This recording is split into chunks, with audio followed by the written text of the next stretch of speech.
How do you know if you're actually early or whether this isn't working at all? Because under 10k subscribers, everything looks the same. Low views, inconsistent performance, random spikes that just don't repeat, videos that were strong going nowhere, videos that you almost didn't finish doing fine. And this is the sketchy part about YouTube. This is the phase where most people either quit too early or pivot so hard they reset all their progress. So in this video I want to answer one very specific question. What should you actually be focusing on when you're under 10k subscribers? Because if you get this wrong, you'll be spending the next year pivoting in circles and resetting your progress to 0. But if you get it right, so we're not talking about tactics here, no hacks, no growth tricks or anything like that. I don't think that's the right path for us. I want to talk about the real job of this phase, the thing that decides whether the next year compounds or quietly goes nowhere. By the end of this video, you should feel calmer, clearer, and much more confident about what to do next. Part 1, why under 10k feels broken, but isn't. If you're under 10k, it probably feels like YouTube is giving you no feedback. You post, you wait, and sweet, what more happens? Or worse, something happens, and then never again. Maybe one video gets traction, and you try to repeat it, and you get crickets. Another video feels better, clearer, more thoughtful, and gets lower views. And then you start asking the wrong questions. Is my niche wrong? Is my editing not good enough? Is YouTube even pushing my content? Should I change direction? What a lot of people miss at this stage is that early YouTube is not linear. It's really noisy. It doesn't look like steady growth, it looks like madness. It's just flat lines, maybe a couple spikes, drop-offs, and then moments of hope followed by long silence. That isn't failure, that's the system learning. Because under 10k, YouTube isn't rewarding you yet.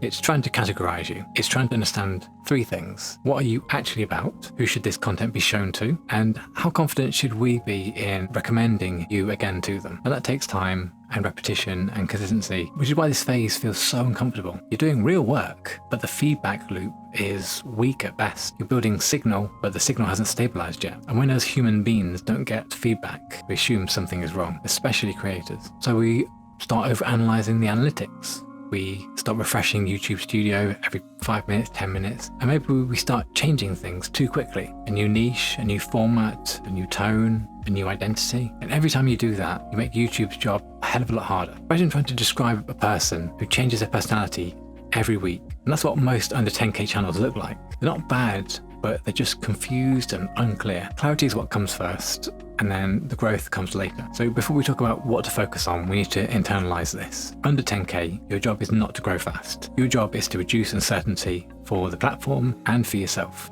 And once you understand that, I find the pressure lifts or just moves somewhere else for a bit. But the question now changes. It's no longer, why isn't this working yet? And it becomes, what is YouTube learning about me right now? And that leads to much better questions. Part 2, what should actually be building under 10k? So if growth isn't the job yet, what is? Under 10k, you're building 3 things: clarity, trust, and personal evidence. So let's start with the clarity. Clarity means that if someone watches 3 of your videos back to back, they could describe your channel in 1 sentence. If that sentence changes depending on which 3 videos they see, then clarity isn't there yet, and that's normal. This phase is about narrowing, not expanding. So we're thinking same problems, same type of viewer, same core attention. It's just like, different angles are fine and different formats are fine, but a different identity every month is not. The second thing you're building is trust, not for the brand deals and not for the authority, but for predictability. A viewer will be asking, can this person help me solve this problem again? Do I know what I'm going to get when I click here? Did they respect my time in the last video? Or did it drag and take ages to get to the point and then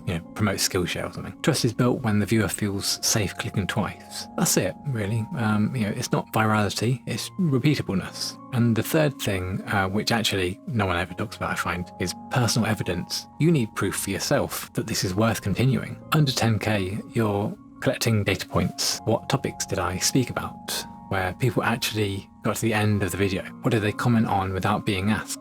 What do they bring up again and again in my videos? These aren't the vanity metrics that we want, but they're signals, and they're very important right now because it's that belief, in yourself that matters the most. If you don't believe the work is doing something, you won't stay consistent long enough for it to compound. So the mission here is not optimization, but it's pattern recognition. You're watching for what keeps showing up.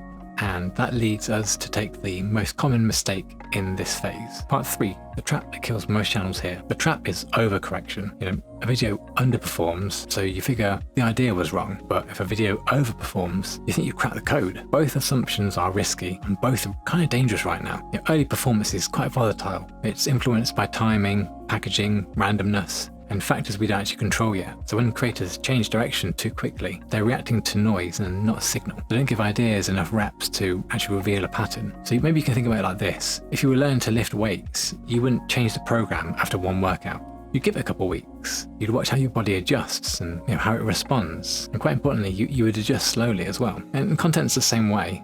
Under 10K, your advantage is not speed, but it's patience. Most people quit right before things stabilize, right before your audience sort of locks in, right before YouTube starts trusting their output, and right before the feedback loop tightens. That's why this phase is so dangerous. It doesn't feel rewarding, but it is foundational. So if you're here right now feeling like you're doing a lot of work for very little return, that doesn't mean you're failing. It just means you're early in the phase that's actually going to teach you how to last. In the next part, I'm going to show you how to make decisions in this phase without burning out, without pivoting too early, or second guessing every upload. Because once we understand that, then the consistency stops feeling like willpower and it just starts feeling obvious.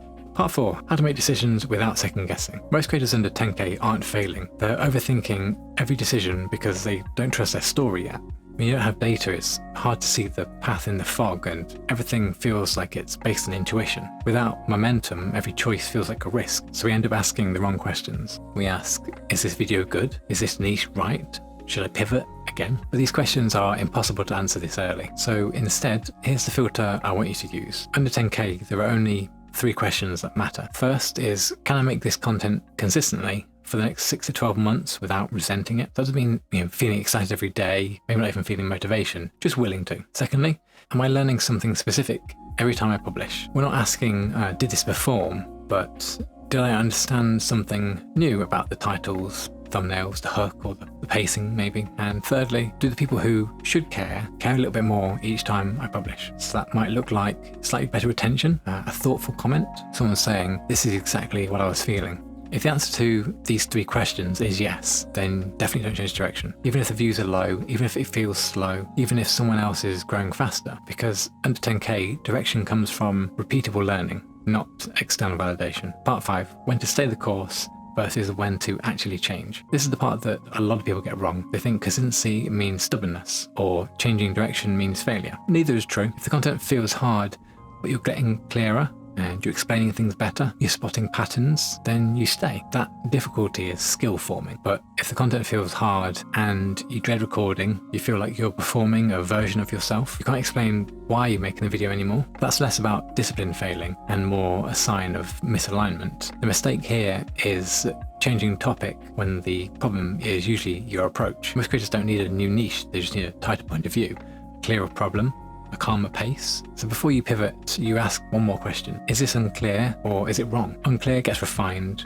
wrong gets changed. And under 10K, most things are unclear, not wrong. So the work here isn't chasing momentum, it's removing that confusion. Part 6, what consistency actually looks like under 10K. Consistency under 10K does not look impressive. It doesn't look like daily uploads, it doesn't look like viral momentum, it doesn't even look like confidence. Frankly, it looks kind of boring. It looks like posting before you feel ready, repeating ideas that feel obvious to you, saying the same thing, slightly better each time. Most people quit here because nothing dramatic is happening, but this is where the foundation gets set. Under 10K, consistency means same problem, same audience, same general format, all of this long enough for patterns to appear. You're not trying to grow fast, you're trying to become predictable. Predictable to the algorithm, predictable to your viewer, and predictable to yourself. Because once you're predictable, then improvement starts to compound. And if you zoom out, this phase is actually quite short. Most people who make it through this stage say the same thing. I didn't realise it was working until suddenly it was. So it's not luck, it's accumulation. Part 7, the only metric that matters at this stage. So let's end this.